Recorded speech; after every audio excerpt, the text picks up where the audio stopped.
A lot has changed for the Cowboys since last season. They're not playing in the old Texas Stadium anymore. Terrell Owens is gone. Plus, quarterback Tony Romo and Jessica Simpson ended their relationship. What seemed like a bad soap opera is over, and the Cowboys can look to play in a new season. But first, there must be training camp. And that's where we go at the Alamo Dome in San Antonio. The Cowboys start their second practice at camp, but it's their first day in full pads. Still not any real hard hitting like you'd see in a football game. No need to hurt someone, of course. Romo is getting used to some new, different plays. He said they added some new ones, but new plays doesn't just change a quarterback. I'm still myself. There's not going to be anything that I'm going to, change. The only way that you can continue to get better and continue to try and achieve your goals is to, keep going forward. The Cowboys have 29 practices left in the camp before they start their 50th season. He was on the DL for a month, but now he's back. Ranger center fielder and all-star Josh Hamilton returns to the batting lineup. He heads out west with the team to take on the Angels. The Rangers are only one game behind the Angels after their series against the Rays.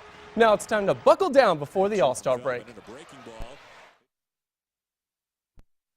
We've came out of our swing, and right now we've playing good baseball again. And our one thing that we really want to do is continue with going through the second half. There's still a long way to go, but we want to, in the first half or whatever you call it before the All-Star break, on a high note, and be able to hang out with your family or whatever you do in the All-Star break, have a little positive feeling coming back. Now the Rangers are sending two players to this year's All-Star game. Josh Hamilton is in, so is Michael Young. But Ian Kinsler is out, for now. Tim Jones explains how Ranger fans can have a second chance to send Kinsler to St. Louis. Rangers second baseman Ian Kinsler didn't make the All-Star game after being passed during the final week of voting.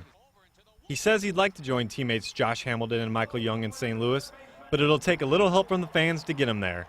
It's the way it goes. I mean, it's the process that everyone goes through to try to make it to an All-Star game. Kinsler finished second to Boston's Dustin Pedroia in fan voting at his position, and second to Toronto's Aaron Hill in player voting at second base. Kinsler still has a chance to make it to St. Louis for the All-Star game. He's one of 5 players fans can vote for online for the final AL roster spot. I guess there's 5 more guys or whatever that got the fans voting, and see what happens. Kinsler does have competition for the spot, including Sean Figgins of the Angels, Brandon Inge of the Tigers, Adam Lind of the Blue Jays, and Carlos Pena of the Rays. Kinsler says getting the fans involved is a good thing. It's cool. I like the whole idea of the fan voting. I mean, sometimes guys get left out, and guys are having a great season, they get left out. But I think it's cool to have the fans involved.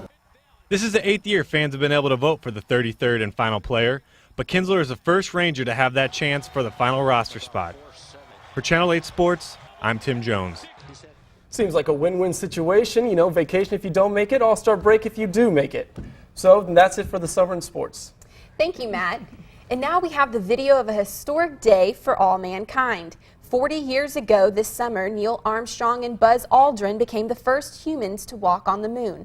NASA's Apollo 11 accomplished its mission on July 20th, 1969.